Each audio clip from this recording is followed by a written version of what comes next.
બે દિવસ પહેલાંથી જે ચર્ચાએ જે જોર પકડ્યું હતું એ મુજબ ગઈકાલે પ્રદેશ ભાજપામાં એટલે કે ભારતીય જનતા પાર્ટીમાં પ્રદેશ અધ્યક્ષની હાજરીમાં મેં ભારતીય જનતા પાર્ટી ગઈકાલે જોઈન્ટ કરી હતી। ત્યારબાદ મેં વિનંતી કરી હતી આદરણીય પાટીલ સાહેબને કે મારા મત વિસ્તાર અમદાવાદથી 300 કિલોમીટર જેટલું દૂર છે, તો મોટાભાગના લોકો અહીંયા નહીં આવી શકે અને અમુક લોકો રહી જશે તો ક્યાંક ને ક્યાંક દુઃખ છે। તો મારી વિનંતી છે આપને કે આપણને એક સમય ફાળવો જેથી કરીને રાજુલા જાફરાબાદ ખાંભા મત વિસ્તારના જે કાર્યકર્તાઓ પ્રેમથી આવવા ઈચ્છે છે કોંગ્રેસના ભારતીય જનતા પાર્ટીમાં એ આવી જાય।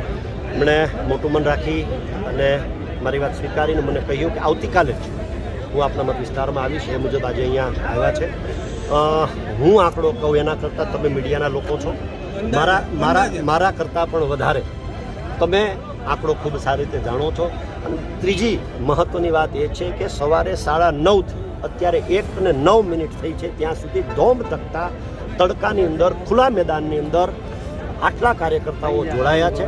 તો હું એવું માનું છું કે 4000 જેટલી સંખ્યાઓ થઈ છે અને આશા અપેક્ષા રાખીએ કે આવનારા સમયમાં ગુજરાતના પૂર્વ સેક્રેટરી હતા પીકે લહેરીનો આપના ભાજપમાં લાવવા આપમાં કોઈ હાથ કરો?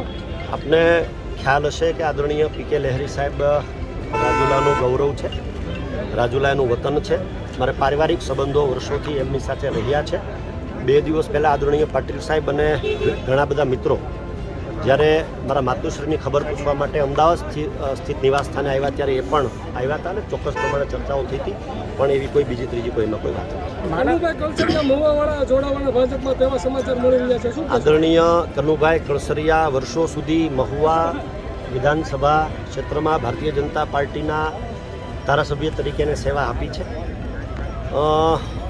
અત્યારે પણ કદાચ એ વિચારી રહ્યા હોય એવું ધ્યાને નથી, તેમ છતાં પણ તમે જાશો તો ચોક્કસ એને પૂછી શકો છો, કારણ કે કંઈ કહેવું અત્યારે વહેલું થશે। મારા ભૂતકાળની અંદર પણ ઘણી બધી ચર્ચાઓ થઈ હતી, 2 દિવસ પહેલાં પણ ઘણી બધી ચર્ચાઓ થઈ છે, અત્યારે પણ ઘણી બધી ચર્ચાઓ થઈ છે। તો એ એમનો વ્યક્તિગત નિર્ણય છે અને શું કરવું શું નહીં એ આવનારા સમયમાં એ પોતે ધારાસભ્ય આવે છે, રાજીનામું આપશે એવી ચર્ચા ચાલે છે। હું એવું માનું છું કે અત્યારે જે પ્રમાણેની સ્થિતિ ગુજરાતની અંદર ભારતીય જનતા પાર્ટીની છે એ મુજબ કોંગ્રેસની સ્થિતિ દયનીય છે। વર્ષો સુધી કોંગ્રેસમાં રહેલા આગેવાનો પણ જો ભારતીય જનતા પાર્ટીમાં જોડાતા હોય તો અમારા જેવા ઘણા બધા લોકો તો ભૂતકાળમાં યુવા મોરચામાં કામ કર્યું આજે જોડાયેલ છે, તો કદાચ એ પણ આવી શકે, પણ મારી પાસે એની ઓથેન્ટિક માહિતી નથી।